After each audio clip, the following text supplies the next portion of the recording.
Hi folks, I'm Bob Sunday from Taos Stove. Let's talk a little bit right now about some of the different stoves. Some things that make these stoves different. When you're not familiar with alcohol stoves, you look at them and go, "Oh, that one looks like that," but there's no way to really tell the difference until you know a little bit about them. And maybe I can help you out a little bit today. We'll take this one to my right. Right now, this is classic, what's called a penny stove. Originally, when it was built, they punch a hole in the middle of the can to feed the alcohol in. And when they originally started making these, people would just take a penny and put it over the hole to close it off. If you don't, when this stove heats up, it will start to geyser alcohol out of this hole. It's really not going to hurt you, but it uses alcohol faster. And we're still trying to be economical here and get as much burn time as we can per ounce of alcohol. I'm using a threaded rivet and a wing bolt to close that off instead of a penny. Travels with the stove all the time, and you always got it. And again, if you're out in the woods and you lost your wing bolt, if you got a penny or a rock, you could still put the rock over this and it would work. This stove is a pressure stove. It builds up pressure inside when the body heats up from the burning of the alcohol, causes the alcohol to expand and to turn into fumes from a liquid, and then it comes out of these jet holes and ignites. So you're basically burning the gas that's coming off the alcohol. Makes for a nice flame. And it's a great little stove. They burn pretty hot. I think on an average, they'll boil water, 2 cups of water, maybe 6-7 minutes. And they're real light. They're easy to carry. They're small. You can put them in any cook kit. You don't need to put this inside a big pot, like a grease pot like I use most of the time. This will drop into one of the little beer can pots. Boom. You got it. And as I said, it's quick and easy to use. I use it with a primer pan. One thing about these stoves is that you have to start by heating the alcohol a little bit and get it to fume and expand and start coming out of the jets, and basically do what they call blooming. The flames bloom out of the holes.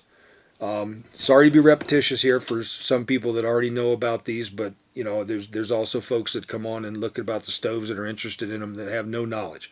So that's kind of what I'm trying to do. This little stove is a great little stove because you can basically just take the pot and set it on it. I do use a riser ring to get the pot a little bit higher off the body of the stove so that the flame can stretch out. And it's a teeny stove, but it has a pattern that boils with a large-bodied pot very well. But at the same time, and I'm sorry I don't have one here to put on it right now, it will also hold a beer can pot. This centers right on the bottom of the beer can and heats the pot well, and the flames will come up directly over it. So that's one type of stove. It's a pressure stove. This is another type of stove. This is an open chimney. Basically, it is just this stove with the top cut out. And inside this stove is this stove with a chimney instead of a closed pressure stove. I like to use more of the can. A lot of folks make stoves and they only use the bottoms of the cans. This is 2 can bottoms, so it took 2 cans to produce this stove. This one still took 2 cans, but I took the top of the can, expanded it, and slid this stove inside it. And now I don't have to have the riser ring like I use on this stove, because the body around the stove now acts as the riser ring. You can just set it right there. Once you've lit it, and let's talk about lighting right now, because this is a fairly easy stove to light. Because you have your alcohol and it's accessible, it's not really a pressure stove to start with. It's an open chimney. You can just put alcohol in here, strike a match, and light the stove from here. Okay? It will warm the whole stove and it will bloom. No problem. It may take a little while. If you want it to happen faster, you use primer pan. Put alcohol in the primer pan, light it, and usually when you light it, the flame will come up and it'll go ahead and light the inside. If not, you're going to have to light that with a match. It becomes, basically burns the same way as this stove. Now, when you put a pot on it, on this stove, it now becomes a pressure stove, just like this one, because you've closed that chimney off. It's not burning anymore. What you're getting is the gasification of the alcohol is coming out of the jets on this stove and burning is pushed out just like on this stove. Another type of stove is a wick stove. This stove is an example of a wick stove using a fiberglass wick. They work really well in the winter. It also has small jets, but just a couple to help with the burning of the alcohol on the wick. They're great for cold weather. This works better in cold weather. These don't work as well in cold weather. You also have to be careful, because when you set a metal pot on that stove, and that's full of water, it'll start to draw the heat away from the aluminum body. And aluminum dissipates heat very quickly. And it also gets hot very quickly. It does both. But so what you want to do is make sure that your stove is nice and warm and it's bloomed, and then you can set that right there. Now you got a pressure stove. This stove will also, you can set a beer can pot right on it. If you don't want to use the riser ring and you want a little sturdier base for a stove like this, you can also use a pot stand to hold your pot on. Now you got a wider base. Pot can sit there. It works no different than when you're working with the ring. You can actually, with a pot stand that's tall enough, use it with this stove also. This one's not tall enough. The only problem with that is it burns faster, uses more alcohol quicker, because now you have the chimney burning too. So I prefer to use this stove as a stove where you set the pot right on the body. But this one right here easily can be used with a pot stand. Here's the little cousin of this stove. Both made the same way. But this one is a side burner, open chimney. You can just ignite it from in here, and the jets are on the side, whereas on this stove the jets are on the top. Just changes the width of the flame pattern a little bit. So you can do either one. You can take that stove, use this with the same setup that you did there, put your pot stand on and use it. There are other people that run the riser ring on these stoves. My riser rings, for weight purposes, are made from fairly thin aluminum. Burning them as a riser ring, the flame that comes out of the center of that chimney is so hot that you have to be careful to not melt your riser ring. If you're going to burn a stove that way, then I suggest that we talk about you carrying a little bit heavier riser ring and use a stainless steel one, and it'll take the heat. But I don't really suggest that you use this type of ring with that type of stove. I would personally stick to using the pot stand. The pot stands are easy to carry. They come apart and they fold up. There's 3 aluminum tubes. Pot stand itself is made from recycled bicycle spokes. It's great material. Stainless steel, You can find them in titanium, and it'll even make it lighter, even though this one, I have no weights on these right now, but I have no idea how much this weighs, but it weighs nothing. This type of pot stand you can take and fold it up. It'll set inside a pot, just like that, along with your stove. You can pack it just about anywhere. They're easy and they're light, but they're, being 3 points, they're really stable, and they're light. I think it's a great little stand. You can use it a couple different ways. You don't have to, if you got a big wide bottom pan, you can burn it that way, and it holds the pot. If you want to use a beer can, you take it and set it this way, and this is sized so that a beer can pot will sit right on top of there. So with one pot stand, you have the ability to use a number of different pots. Works pretty well. And choice of how you use it. This stove here, again, and I use this stove a lot for baking. It's a fiberglass wick stove, and it has some, what would be the word, some attributes that are very similar to the other stoves that I've showed you, because this stove acts as a pressure stove.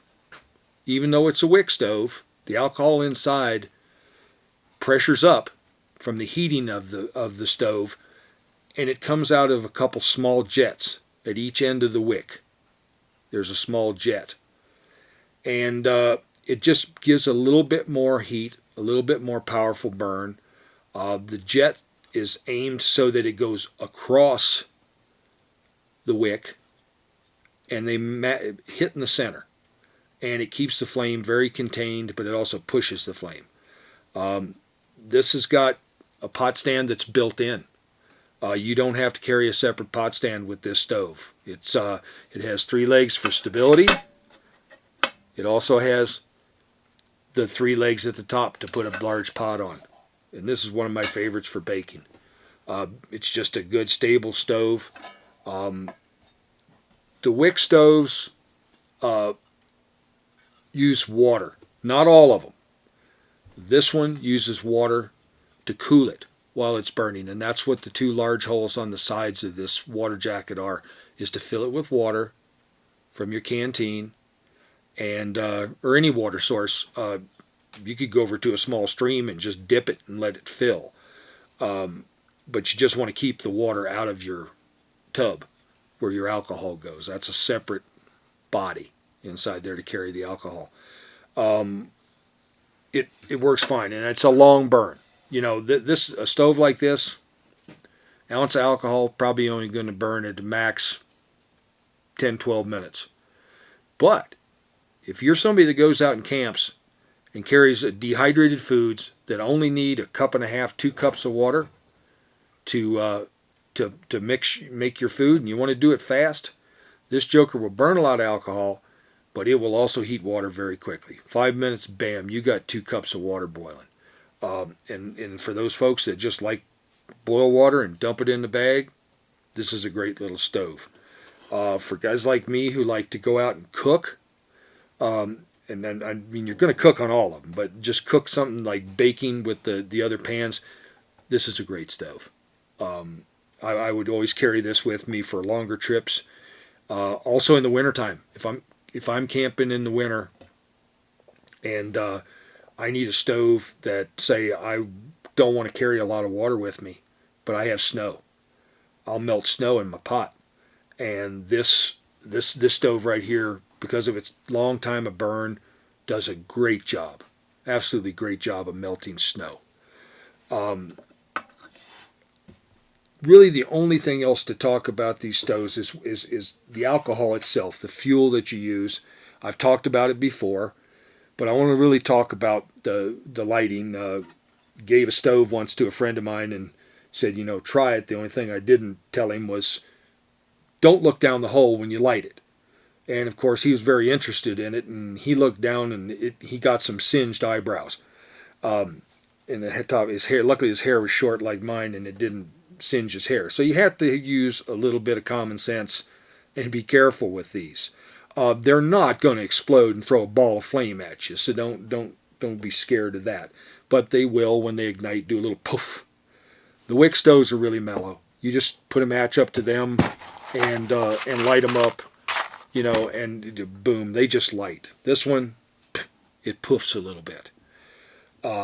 Most of the time with the stoves that have the primer pans, you're not always going to just light the alcohol that's, inside the body. You're going to light the alcohol that's in the primer pan, and it's going to heat things. So they're fairly safe. But as anything in the world, if you treat it the wrong way, they can become dangerous. One little trick to think about when you're cooking with an alcohol stove is that alcohol burns fairly clear.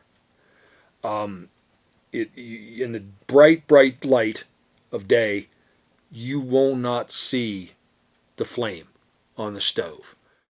The alcohol burns clear. So when you light it, you're going to hear it. It's a sound thing. You will hear it go poof. But sometimes stoves don't always light the first time. So put your pot on it, come back 2 hours later, not that's an exaggeration. You come back 15 minutes later and your water's still cold. Well, your stove didn't light. Little thing you can do is just take your hand, put it above the stove. If you bring your hand down, you're going to feel the heat rising, and you'll know that your stove is burning. Okay? Cool. So I think that really pretty much covers it. Again, it's just a common sense thing, and I would suggest for anybody who buys one of these stoves to use for camping, don't buy it, wait till the box comes, get it out of the box, fold it up, put it in your pack, and go camping. Don't do that. You need to play with it a little bit. Take it in your kitchen, put it on your big stove in the kitchen, which usually a stove you can't really set it on fire, and play with the stove. And I'll talk more about that down the road. Is like, especially with the baking and cooking. Cooking a soup is easy. Throw the soup in the pot, warm it up, eat the soup. Dehydrated meal, boil some water, throw it in the bag, let it set for 10 minutes, and eat. When you're baking and things like that, it's a little bit more time spent. And to make it really work well, you need to practice. So do that in your kitchen. Do it in the kitchen where you're not fighting the wind and you're not fighting the weather outside. And you'll get real comfortable using your stove.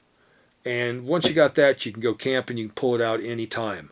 Another example of a Wick stove is this little stove right here. It has carbon felt in it, which is basically the same material that they were making the tiles on the space shuttles out of. And it's used for a lot of other things. Matter of fact, the carbon felt that I have is actually a soldering guard for a plumber to use to keep setting the wall on fire when he's soldering pipes. Nowadays, the carbon felt is wonderful. It'll go up to 1,500, 2,000 degrees. It never degrades. When it burns out, fiberglass, if you burnt that out of alcohol, it would fry that wick and it would be shot. This little stove, you can let it burn down to nothing. It just doesn't affect it. You'll notice that it's burning out because all of a sudden you'll see a little red haze of the carbon felt itself that's at temperature, and it's sitting there glowing. And then it'll just go out. And again, though, you will many times will not see this flame when it's burning. Again, use the little hand trick. If it really bothers you to stick your hand over the flame, then just reach down on the ground, because there's going to be a million little sticks in the campground, and you can reach down and pick a blade of dry grass and stick it over, and if it ignites, you got flame. If you stand there for a half hour and nothing happens, then probably you're not burning. I think that's pretty much what I wanted to cover. I thanks for coming and watching, and we'll see you on the next video. Thanks a lot.